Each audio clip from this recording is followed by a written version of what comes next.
శ్రీ సాయి సచ్చరిత 50వ అధ్యాయము. శ్రీ గణేశాయ నమ, శ్రీ సరస్వత్యై నమ, శ్రీ గురుభ్యో నమ, శ్రీ కులదేవతాయై నమ, శ్రీ సీతారామచంద్రాభ్యాం నమ, శ్రీ సద్గురు సాయినాథాయ నమ. నాకు ఈ మానవ జన్మ ఇచ్చిన తల్లిదండ్రుల ఉపకారానికి అంతులేదు. వారు నాకు మానవ దేహాన్ని ఇచ్చారు. నేను వారికి క్రిమిలా జన్మించలేదు. గుడ్డివాణిగానో, మూగవాణిగానో, చెవిటివాణిగానో, కుంటివాణిగానో పుట్టలేదు. తల్లి గర్భాన్ని బాధించలేదు. మంచి శరీరంతో సవ్యంగా పుట్టాను. దైవవశాత్తు పరమేశ్వరుని అనుగ్రహం వలన పాదాభివందనం చేయించుకునే ఉత్తమ బ్రాహ్మణ వర్ణంలో జన్మించి నేను భాగ్యశాలినయ్యాను. జన్మ జన్మలకు కోటాను కోట్ల తల్లిదండ్రులు లభిస్తారు, కానీ ఈ జనన మరణాలను తప్పించేవారు లభించరు. జన్మనిచ్చిన వారు తండ్రి, రెండవ తండ్రి ఉపనయనం చేసేవారు, మూడవ వారు అన్నప్రదానంతో పోషించేవారు, నాలుగవ వారు భయాన్ని తొలగించేవారు. ప్రపంచంలో వీరంతా సమానం, కానీ కరుణాళువైన సద్గురువు వంటి నిజమైన తండ్రి వేరే ఎవరు ఉండరు. విశేషమైన వారి చాతుర్యాన్ని వినండి. తల్లి గర్భంలో వీర్యాన్ని నిక్షేపించి యోని ద్వారా జన్మను ప్రసాదించిన వారు కేవలం లౌకిక తండ్రి. సద్గురువు అలౌకిక తండ్రి.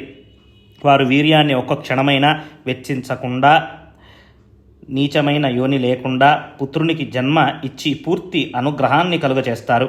జనన మరణాలను తొలగించేవారు, కరుణాఘనులు, జ్ఞాన ప్రకాశులు, వేదాలలో గుహ్యంగా ఉన్న సత్యాన్ని, జ్ఞానాన్ని ప్రతిపాదించేవారు. సర్వవ్యాపకులైన గురువర్యులకు నమస్కారం. ప్రపంచంలోని అంధకారాన్ని తొలగించే భాస్కర, ఆత్మ సాక్షాత్కారాన్ని ప్రసాదించే సత్పురుష శేఖర, భక్త చిత్త చకోర చంద్ర, కల్పతరువర, గురువర, మీకు నమస్కారం. గురు మహారాజు యొక్క మహిమ అగాధం. వారిని వర్ణిస్తే వాక్కు యొక్క అహంభావం కరిగిపోతుంది. వారి చరణాలయందు శిరస్సు నుంచి మోగవాణిలా ఊరికే ఉండటం మంచిది. పూర్వ జన్మలో అఖండ తపస్సు చేసి ఉండకపోతే తాపత్రయాలను నశింపచేసే సత్పురుషుని దర్శనం ఎవరికి సంభవం కాదు. తమ శ్రేయస్సు కోసం పరమార్థాన్ని, మోక్షాన్ని సాధించాలని తలచేవారు సత్పురుషులకు అంకితమైపోతే వారికి ఎటువంటి లోటు ఉండదు. సత్సంగం ధన్యం. దాని మహిమను నేనంతని వర్ణించను. అది సద్భక్తులకు వివేకాన్ని, విరక్తిని, పరమశాంతిని కలిగిస్తుంది. సాయి కేవలం చైతన్యమూర్తి. వారు అవ్యక్తం నుండి వ్యక్తంలోకి వచ్చారు. వారి విషయాతీత స్థితిని ఎవరు నిశ్చయంగా వర్ణించగలరు? భావార్థులైన భక్తులకు, ప్రేమికులైన శ్రోతలకు కరుణామయులైన వారు ప్రేమతో తమ చరితాన్ని తామే స్వయంగా రసవత్తరంగా తెలియచేశారు. ఇది భక్తులకు మందిరం. వారి హస్తం శిరసుపై పడగానే అహంభావం తునాతునకలైపోయి సోహంభావం మొదలైన దృశ్య జగత్తు అంతా ఆనందభరితంగా భాసిస్తుంది. ఇటువంటి వారి కీర్తిని వర్ణించడానికి పామరుణ్ణి నాకు శక్తి ఎక్కడిది? కరుణాలువైన వారే భక్తులపైన ప్రేమతో తమ చరితాన్ని తామే ప్రకటన చేశారు. ఆ సాయి సమర్థుల చరణాలకు సాష్టాంగ వందనం. సాధు సత్పురుషులకు పాదాభివందనం, శ్రోతలకు అభివందనం, అందరికీ ప్రేమాలింగనం. సాయిబాబా సహజంగా మాట్లాడుతూ ముచ్చటలను చెప్తూ వానిలో నీతి నిండి ఉండేది. నిత్య శాంతిని అలంకార భూషణంగా కలిగి ఉన్న వారిని మహానుభావులు ధ్యానిస్తారు. సాయిని సూర్యుడితో పోల్చడం తగదు. కారణం, సూర్యుడు అస్తమిస్తాడు. చంద్రునితో పోల్చాలంటే చంద్రుడు రోజు రోజుకు క్షీణిస్తూ ఉంటాడు. సాయి ఎల్లప్పుడూ సంపూర్ణంగా ఉంటారు. హేమాడ్ వారి చరణాలకు నమస్కరించి ఈ కథను శ్రద్ధగా, ప్రేమగా, సావధాన చిత్తంతో వినండి అని శ్రోతలకు వినయంగా విన్నవిస్తున్నాడు. నేలను చక్కగా దున్ని విత్తనాలను నాటినా మేఘాలు కరుణించి వర్షించకపోతే పంట పండుతుందా? సత్పురుషుల చరితం చెవులలో పడగానే పాతకాలు నశించిపోతాయి. పైగా కథాశ్రవణంతో పుణ్యం అంకురిస్తుంది. అందువల్ల ఈ పండుగ యొక్క లాభాన్ని పొందండి. సాలోక్య సామీప్యాది 4 ముక్తులు యందు ఆసక్తి మనకు అనవసరం. సాయిబాబా యందు నిశ్చలమైన భక్తి కుదిరితే చాలు. అదే మనకు పరమ ప్రాప్తి. మనం అసలు బద్ధులమే కాము. మనకు ముక్తితో ఏం సంబంధం? సత్పురుషుల యందు మనకు భక్తి జాగృతమైతే చాలు. దాని వలననే చిత్తశుద్ధి కలుగుతుంది. నీ నా అన్న భేద బుద్ధి లేని ఆత్మ యొక్క సహజ స్థితిని మరియు అభేద భక్తిని మనం సాయి వద్ద నుండి కోరుకుందాం. ఇప్పుడు శ్రోతలకు ఇదే నా మనవి. ఈ గ్రంథాన్ని పఠించేటప్పుడు వాచ్యం, వాచనం, వాచక, వ్యక్తి ఈ 3 ఏకాత్మ స్థితి యందు ఉండేలా చూడండి. ఈ హేమాడ్ పంతును వదిలిపెట్టండి. ఇతడు ఈ సచ్చరితకు కర్తకాడు. కేవలం భక్తుల శ్రేయస్సు కొరకు కారణభూతుడైన ఒక నిమిత్త మాతృడు. దైవవశాత్తు లభించిన ముత్యపు చిప్పను వదిలివేస్తే దానిలోని ముత్యాలు చేయి జారిపోతాయి. అశ్వత్థ వృక్షం యొక్క ఉత్పత్తి గూర్చిన విషయం మనకెందుకు? తమ శ్రేయస్సును కోరుకునే వారికి ఉదాసీనత పనికిరాదు. ఈ కథలయందు తెలియచేసేవారు సాయిబాబా తప్ప వేరే ఎవరూ లేరు. వారే శ్రవణం మరియు శ్రోత. ఈ ఏకాత్మతను మరిచిపోరాదు, లేకపోతే అది పఠన కాదు. శ్రవణంలో చెవులు శ్రద్ధగా లేకపోతే, మనసు ఏకాగ్రంగా లేకపోతే అక్కడ శబ్దాల అర్థాలను ఎవరు గమనిస్తారు? నిరభిమానంగా శ్రవణం చేయాలి. శ్రోతలను కూడా సాయిగానే భావించాలి. అప్పుడే ఆ శ్రవణానికి సార్థకత. అలా ఎప్పుడూ అద్వైత భావంతో ఉండాలి. అప్పుడే సకల ఇంద్రియ ప్రవృత్తి నిశ్చయంగా సాయి రూపమవుతుంది. ఈ విధంగా నీరులోని నీటి తరంగాల వలె మనోవృత్తి సాయిలో విలీనమవుతుంది. అప్పుడే గ్రంథంలో జ్ఞానులను పరమార్థ బోధ, వినోద ప్రియులకు వినోదం, కవిత కోవిదులకు రసాస్వాదం, అంతటా ఆనందం లభిస్తుంది. ఇంతకు ముందు ఈ సచ్చరిత్రలోని 39వ అధ్యాయంలో ఉత్తముడైన ఒక భక్తుని సాయి సమర్థులు ఉపదేశం చేశారు. ఆ భక్తుడు సాయిబాబా వద్ద ఉన్న సమయాన భగవద్గీతలోని 4వ అధ్యాయాన్ని మొదటి నుండి వల్లిస్తూ ఉన్నాడు. ఒకవైపు బాబా చరణసేవ చేస్తూ, మరోవైపు మెల్లగా గీతా శ్లోకాలను చెప్పుకుంటూ ఉన్నాడు. 33వ శ్లోకం ముగిసి 34వ శ్లోకాన్ని మొదలుపెట్టాడు. ఏకాగ్ర మనసులో తన్మయత్వంతో తనలో తాను చెప్పుకుంటూ ఉన్నాడు. కానీ జనులకు అది అర్థం కాకపోతే ఏమవుతుంది? అతడు అలా 34వ శ్లోకాన్ని చెప్పుతుండగా ఉత్తముడైన ఆ భక్తుని అనుగ్రహించి అతనిని సన్మార్గంలో ప్రవేశపెట్టాలని సాయినాథునికి అనిపించింది. ఆ భక్తుని పేరు నానా. బాబా అతనితో, నానా ఏమిట్రా మనసులో ఏదో గొణుక్కుంటున్నావు? స్పష్టంగా నోటితో ఎందుకు చెప్పవు? నేను ఎప్పటి నుండో చూస్తున్నాను. నోటితో ఏదో వల్లిస్తున్నావు, కానీ మాటలు స్పష్టంగా వినిపించటం లేదు. ఏమిటి అంతటి రహస్యం అని అడిగారు.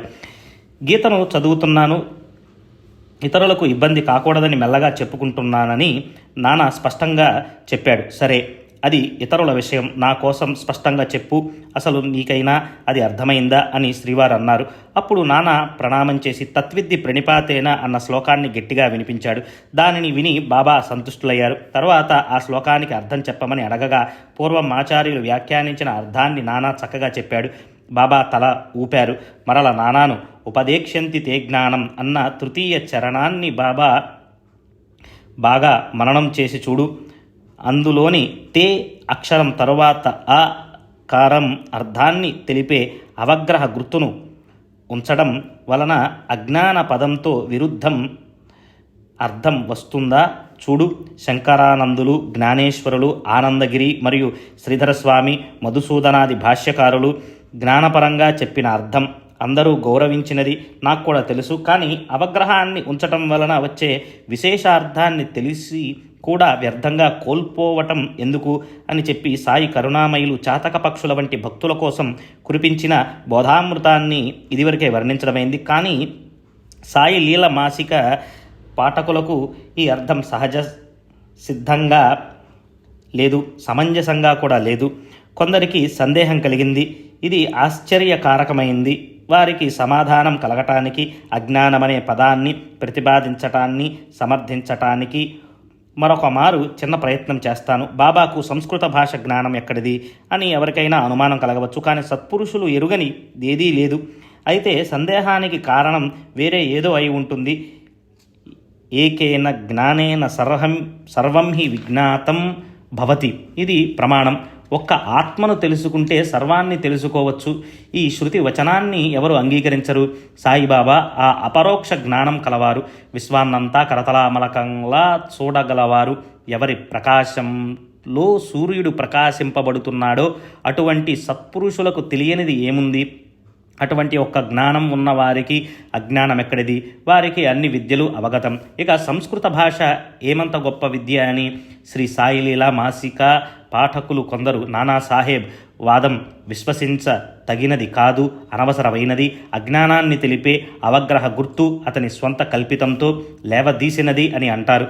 నానాయే ఈ నాటకాన్నంతా సృష్టించాడు. తన జ్ఞానాన్ని గొప్పగా చాటుకోవటానికి ఈ అజ్ఞాన కాండాన్ని, వితండవాదాన్ని వ్యర్థంగా లేవదీశాడు. అవగ్రహమనే గుర్తుతో జ్ఞానమన్న పదం వద్ద అజ్ఞానం అన్న పదాన్ని వేసి గీతకు విపరీత అర్థాన్ని కల్పిస్తున్నాడు అని అంటారు. వాస్తవానికి చాలా జాగ్రత్తగా ఆలోచిస్తే సాయిలీలా మాసపత్రికలో 39వ అధ్యాయం గురించి ఎటువంటి విపరీత అర్థము, అసంబద్ధము చెప్పబడలేదు. ఎవరు ఎలా అనుకున్నా నానా మాట ప్రామాణికంగాని అప్రమాణికంగాని అతడు చెప్పినది అర్థం లేనిదని వ్యర్థమైనదని అనరాదు.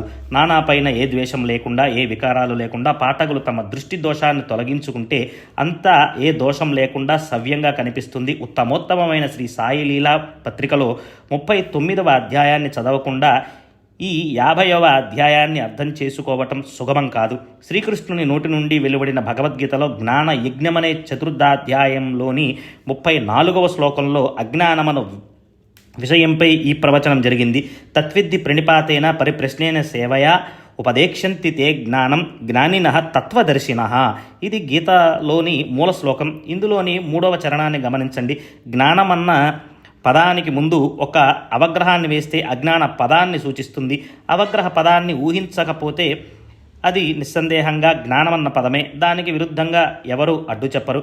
ఆ అర్థం సర్వత్రా గ్రాహ్యమే. జ్ఞానాదేవదు కైవల్యం, జ్ఞానం వలననే మోక్షప్రాప్తి అన్న శృతి వచనాన్ని అందరూ అంగీకరిస్తారు. అయినా తత్వజ్ఞులు జ్ఞానాన్నే ఉపదేశించాలనే బంధనం లేదు.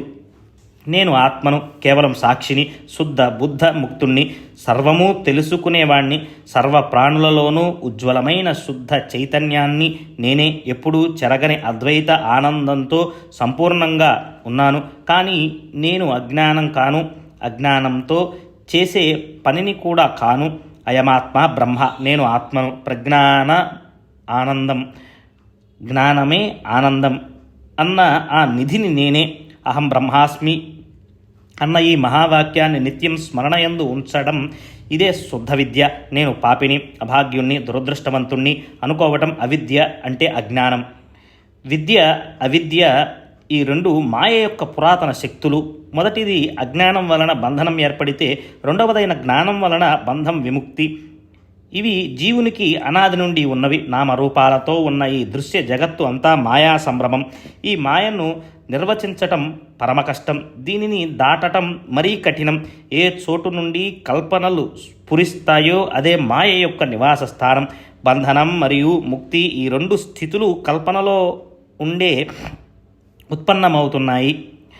జ్ఞానాదేవదు కైవల్యం అన్న శృతి సిద్ధాంతం అత్యంత సత్యం.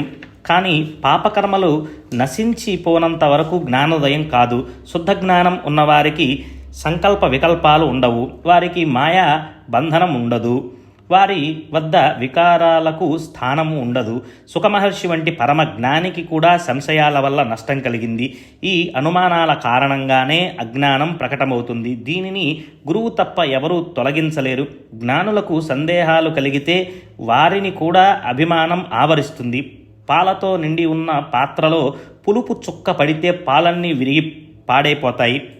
అందువలన ముందు అజ్ఞానాన్ని తెలుసుకోవాలి. అజ్ఞానం తొలగిపోతే చిత్తశుద్ధి కలిగి నిరవధిక జ్ఞానంతో వెంటనే అభేద సమాధి కలుగుతుంది. ద్రవ్యాన్ని, వైభవాన్ని ధ్యానించే వారికి, విషయ సుఖాలలో తృప్తి చెందని వారికి, ఎప్పుడూ భార్య బిడ్డల గురించే ఆలోచించే వారికి జ్ఞానం అజ్ఞానమే.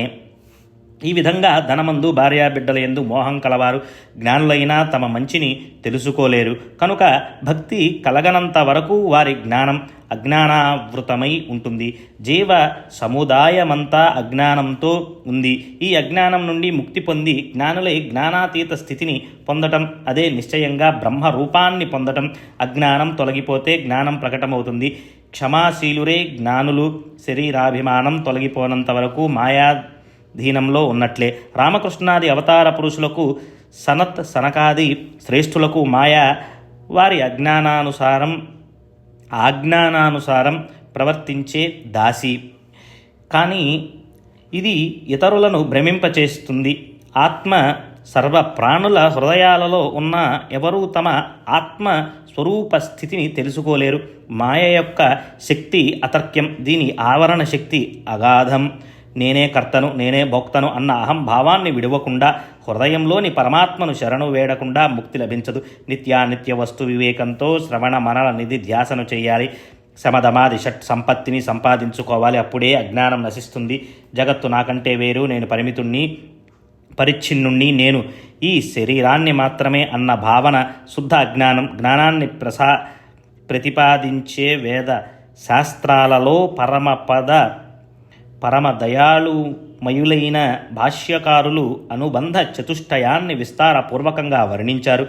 అధికారి, విషయం, సంబంధం అనేవి 3. 4వ అనుబంధం, ప్రయోజనం యొక్క వివరణతో అజ్ఞానం నశించే మార్గం అప్పుడు బోధపడుతుంది. జీవ బ్రహ్మలు ఐక్యమవటమే ఇదే వేదాంతంలోని ముఖ్య విషయం. ఆ ఐక్య ప్రమేయాంతర్గతంలో ఉన్న అజ్ఞానాన్ని నశింపచేయటం ప్రయోజనం. ఆ మూల అజ్ఞాన నివృత్తియే ఆత్మానంద ప్రాప్తి. కనుక యుక్తి ప్రయుక్తులతో అజ్ఞానాన్ని నశింపజేయటం ఆవశ్యకం, అవసరం. జీవబ్రహ్మల యందు ద్వైతభావం తొలగకపోతే జ్ఞానులు కారు. శరీరాభిమానం ఉన్నవారి జ్ఞానం సంపూర్ణ అజ్ఞానం. అనుచితమైన కర్మలను ఆచరిస్తూ జ్ఞానులమని చెప్పుకునేవారి జాగృత జ్ఞానం తగలబడినట్లే. వారు నిద్రిస్తున్న కుంభకర్ణులు. వేదశాస్త్రాలలో చెప్పినట్లుగా గాక విపరీతంగా ఆచరిస్తూ వర్ణాశ్రమ ధర్మాలను పాటించని వారి చిత్తశుద్ధికి సాధనం వారి అజ్ఞానాన్ని నశింప చేయటమొక్కటే.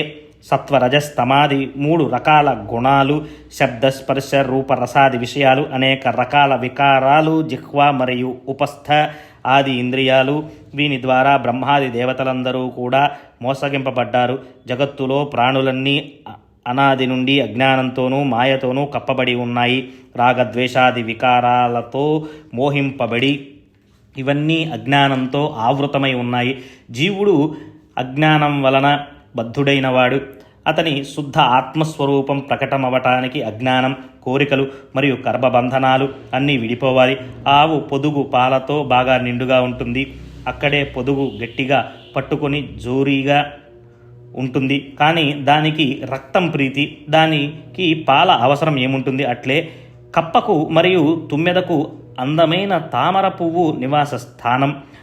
అయితే పువ్వు పరాగంలో భ్రమరం విహరిస్తే అక్కడే ఉన్న కప్ప బురదను సేవిస్తుంది.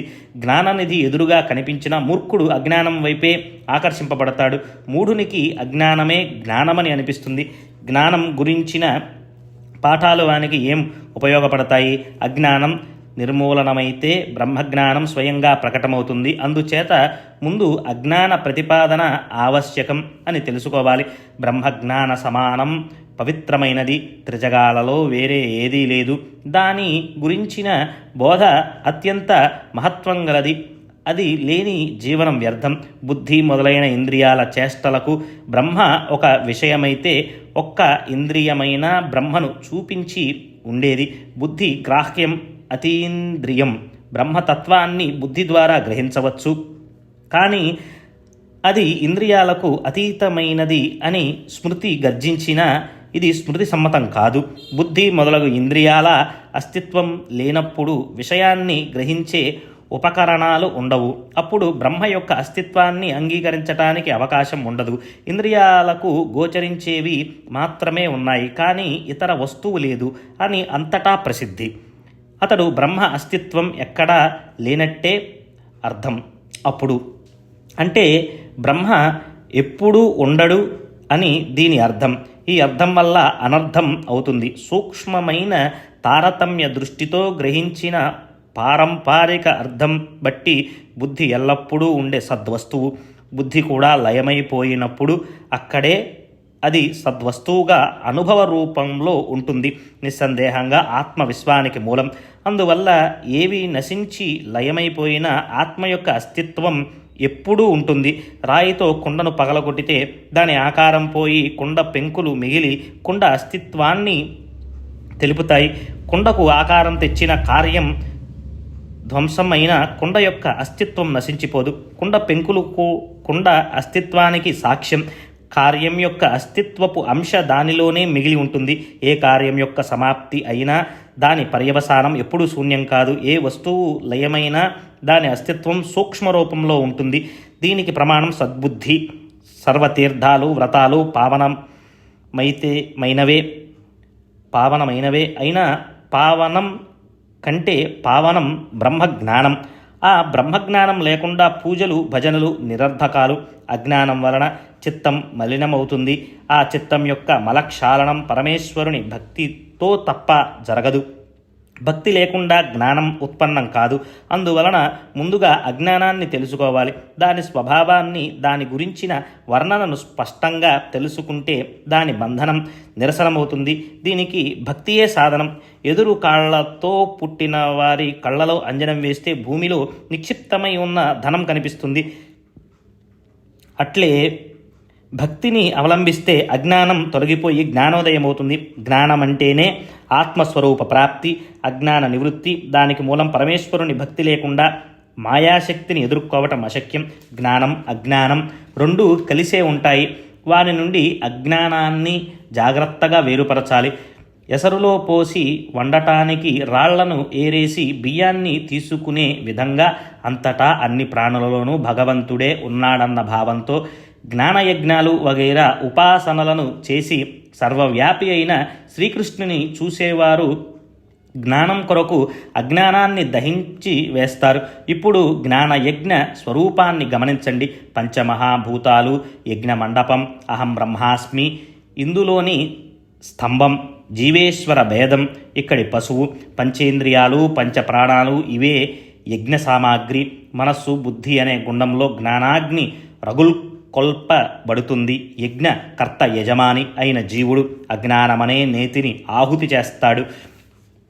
దానితో ఆత్మానంద రసంలో మునిగిన ఆ జీవునికి అవభృత స్నానం జరుగుతుంది. తాత్పర్యం అజ్ఞానమనే నేతిని వ్రేల్చకుండా జ్ఞానాగ్ని ప్రకటం కాదు. జ్ఞానాగ్ని జీవేశ్వర భేదాన్ని కాల్చి అభేద జ్ఞానాన్ని ప్రకటం చేస్తుంది. నిర్మలమైన అద్దం దుమ్ముతో కమ్ముకున్నట్లు, అగ్ని ప్రకాశం పొగతో కప్పబడినట్లు, కామక్రోధాలతో ఆవరింపబడిన జ్ఞానం అజ్ఞానం మరుగున పడి ఉంటుంది. చంద్రబింబాన్ని రాహువు మింగినట్లు, నీటిని నాచు ఆవరించినట్లు స్వయం ప్రకాశమైన జ్ఞానాన్ని మాయ కప్పివేస్తుంది. గొప్ప గొప్ప జ్ఞానుల మతి భ్రష్టు పట్టి వారు అధోగతి పాలవుతారు. ఉపాయం తెలిసినా వారు రక్షింపబడరు. యథేచ్ఛగా ప్రవర్తిస్తారు. కళ్ళుండి గుడ్డివారవుతారు.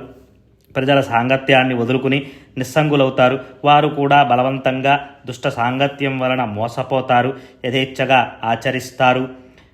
వానప్రస్థాశ్రమానికి వచ్చి తిరిగి గృహస్థాశ్రమానికి వెళుతారు.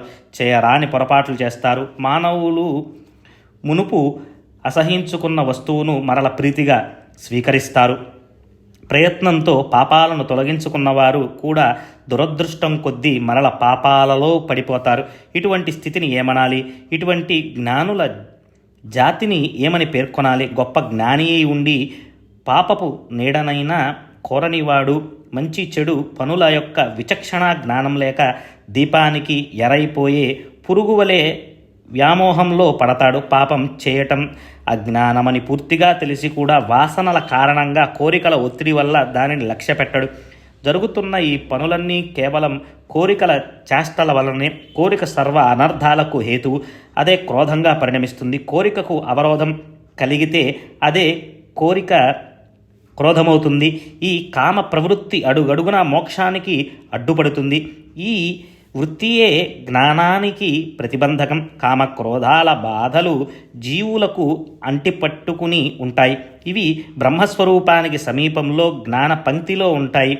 ఇవి నీరు లేకుండానే ముంచేస్తాయి. అగ్ని లేకుండా దహించి వేస్తాయి. ఏ అస్త్రశస్త్రాలు లేకుండా సంహరిస్తాయి. త్రాడు లేకుండా బంధిస్తాయి.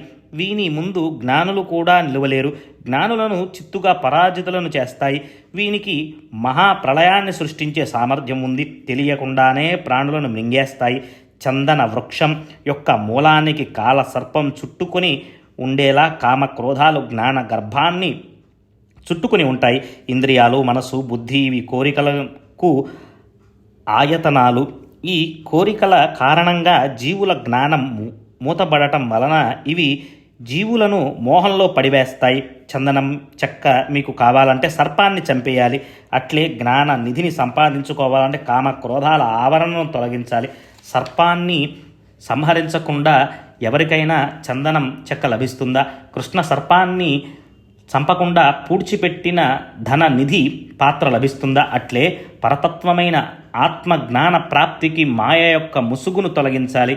ఇది ఒక్కటే సాధనం. కనుక ముందు ఇంద్రియాలను నిగ్రహించుకుంటే కామక్రోధాలు అణగిపోతాయి. జీవుడు కామక్రోధాల ఆధీనంలో ఉంటాడు. అజ్ఞానం జ్ఞానానికి ఆవరణగా ఉంటుంది. శరీరం కంటే ఇంద్రియాలు సూక్ష్మం, వానికంటే మనసు సూక్ష్మం, మనసు కంటే బుద్ధి సూక్ష్మతమం, బుద్ధి కంటేనూ సూక్ష్మం పరమాత్మ.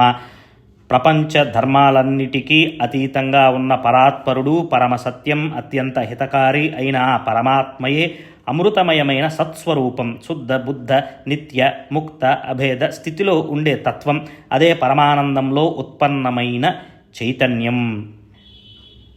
పంచీకరణమని దేనినంటారో అదే మాయ రూప దర్శనం.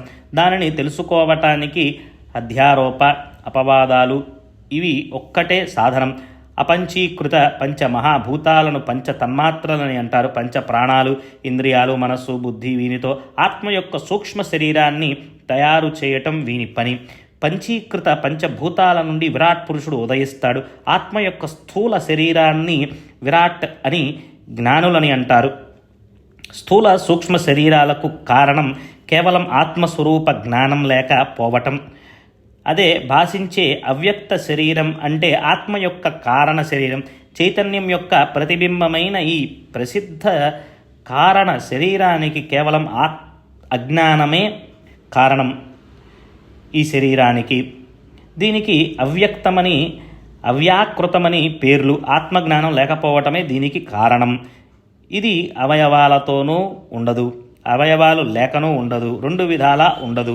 ఈ శరీరం నశించటం కేవలం బ్రహ్మాత్మీకత్వ జ్ఞాన ప్రాప్తితోనే. ఆత్మ స్వరూపంలో స్థిరపడటమే మోక్షమని పేరు. ఇంతకంటే మోక్షం వేరే ఏమీ లేదు. తన ఆత్మ స్వరూపంలో ఉండడమే మోక్షం.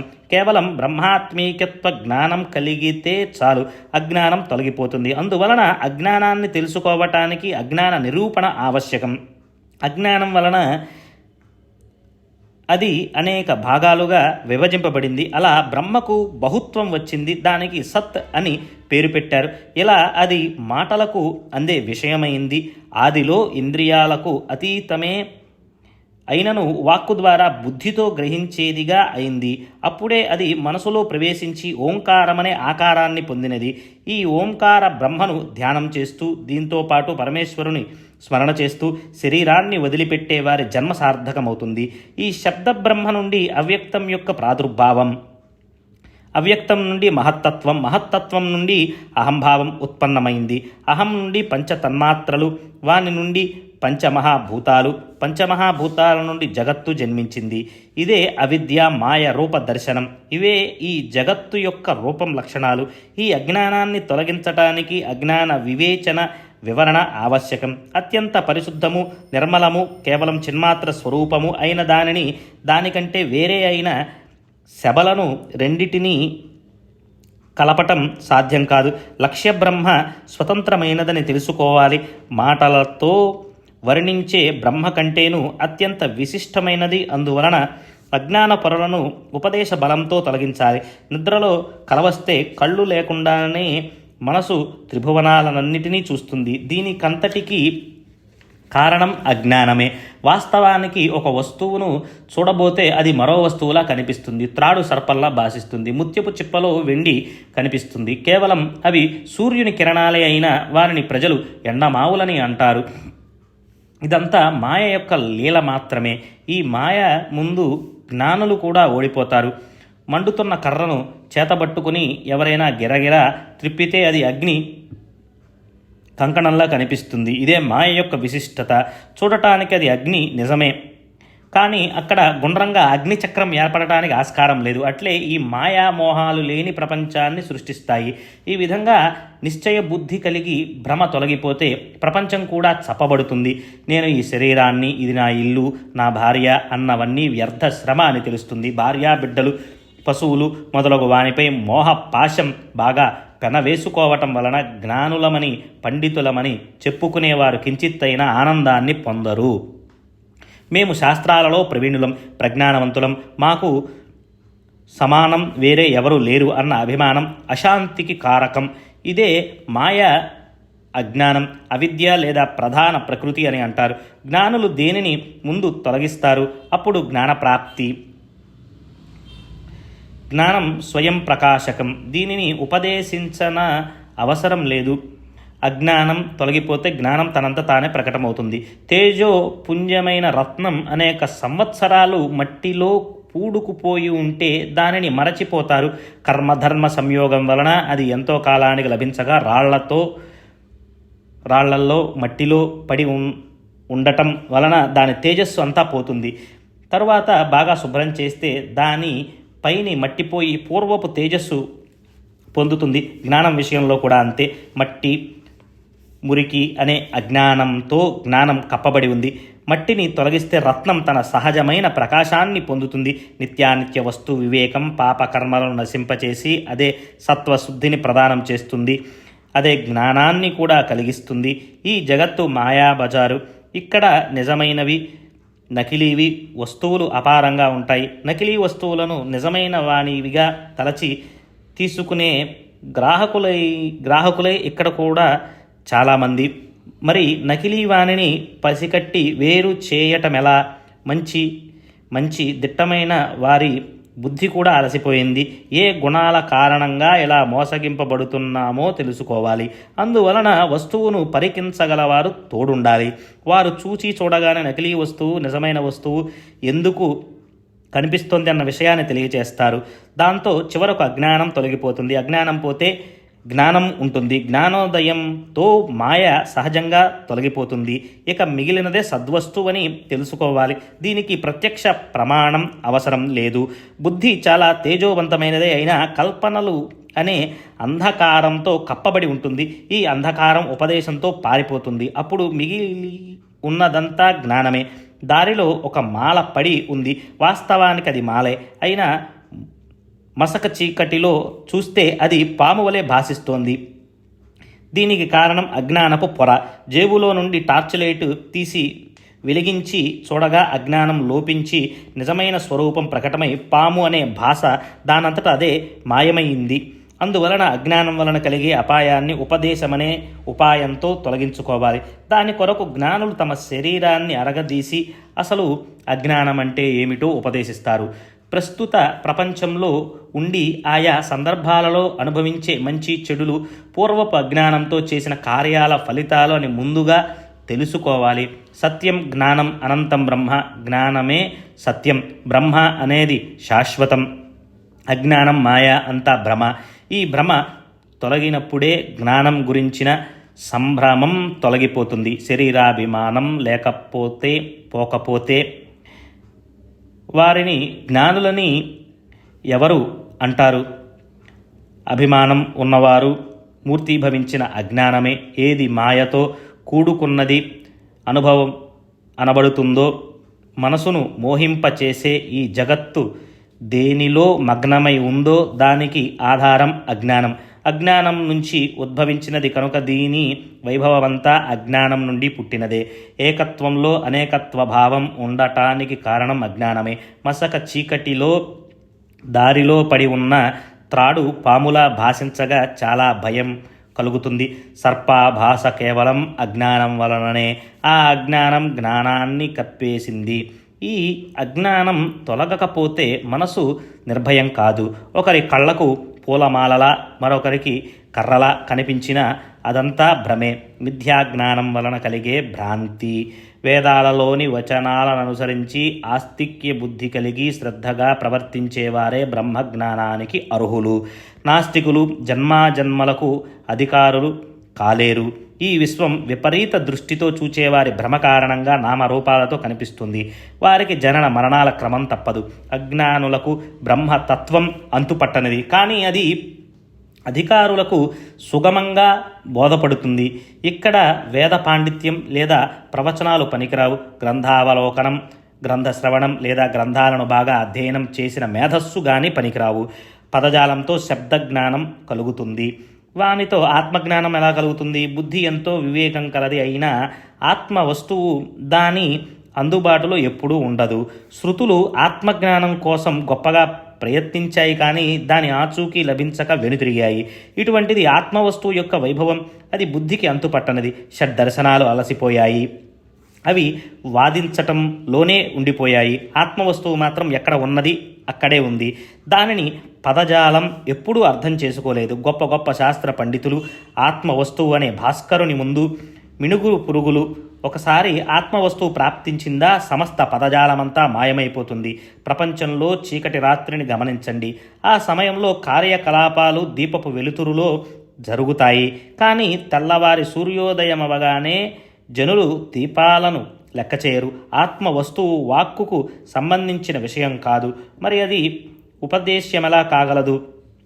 అందువలన అజ్ఞానాన్ని తొలగించటమే వక్త యొక్క ధ్యేయమై ఉండాలి. ఆత్మ ఉన్నది అన్న అస్తిత్వ బుద్ధితో ఉపాసన చేస్తే ఆత్మ ప్రసన్నమై ఉపాసకులకు లభ్యమై తన తత్వాన్ని ప్రకాశింపచేస్తుంది. ఆత్మస్థానంలో పరమాత్మను ధ్యానించాలి. ఆ రెండిటిలోనూ అభేదానుసంధానం చేస్తూ ఉపాసన చేస్తే ఉపాసకులకు ఆత్మ స్వయం ప్రసన్నమవుతుంది. మరో సాధన లేదు. సాధకుని ఆత్మనిష్టను గని ఆత్మ తనంతట తాను సాధకుని కరుణిస్తుంది. గ్రంథంలోని విషయం సమాప్తి కాగా శ్రోతలు శ్రవణంలో శ్రమపడినందులకు వక్త వారిని క్షమాపణ వేడుకుంటున్నాడు. ఈ ఆచార పద్ధతి అంతటా ఉంది. కానీ ఈ సచ్చరిత విషయంలో అది వర్తించదు. కారణం, దీని రచనా కర్తృత్వం నా తలపై లేదు.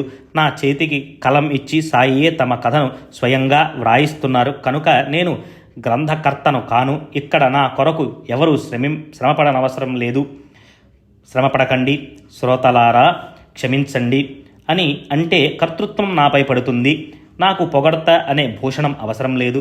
దూషణ నాకు అంటదు. సాయి స్వయంకర్త కనుక వారి అనుగ్రహంతో విషయం సంపూర్ణమైంది. వారి అనుమతిని తీసుకుని అజ్ఞాన వివేచనను వారు ఎలా సెలవిస్తే అలా వ్రాశాను. శ్రవణం చేయండి. తమ వైభవాన్ని, తమ ప్రతాపాన్ని, తమ మహిమను ప్రకటన చేయటానికి సాయి సద్గురు స్వయం నా మనసులో ప్రవేశించి విషయం యొక్క అర్థాన్ని వివరించారు. ఈ గ్రంథాన్ని దూషించిన వారు, దీనిని భూషణంగా భావించిన వారు ఇరువురు పూర్తిగా నారాయణ స్వరూపుల వలె వంద్యులు. భక్తుల పరమ శ్రేయస్సు కొరకు శ్రీ సాయి తమ చరితాన్ని స్వయంగా తయారు చేసి హేమాడ్ చేతిని పట్టుకుని వ్రాయించారు. కేవలం ప్రజలను అనుగ్రహించటానికి, కుతర్కాలను, దురాగ్రహాన్ని ఖండించటానికి మరియు లోకాన్ని సంరక్షించటానికి సాయిబాబా శరీరాన్ని గ్రహించారు. హేమాడ్ వారి చరణాలకు అనన్య భక్తిభావంతో సాష్టాంగ ప్రణామం చేస్తున్నాడు. మరియు రసవత్తరమైన తరువాతి కథను శ్రవణం చేయండి అని శ్రోతలకు సవినయంగా మనవి చేస్తున్నాడు. స్వస్తి శ్రీ సంత సజ్జన ప్రేరితము భక్త హేమాడ్ పంత్ విరచితమైన శ్రీ సాయి సమర్థ సచ్చరితంలో అజ్ఞాన నిరసనమను 50వ అధ్యాయం సంపూర్ణం. శ్రీ సద్గురు సాయినాథార్పణమస్తు. శుభం భవతు.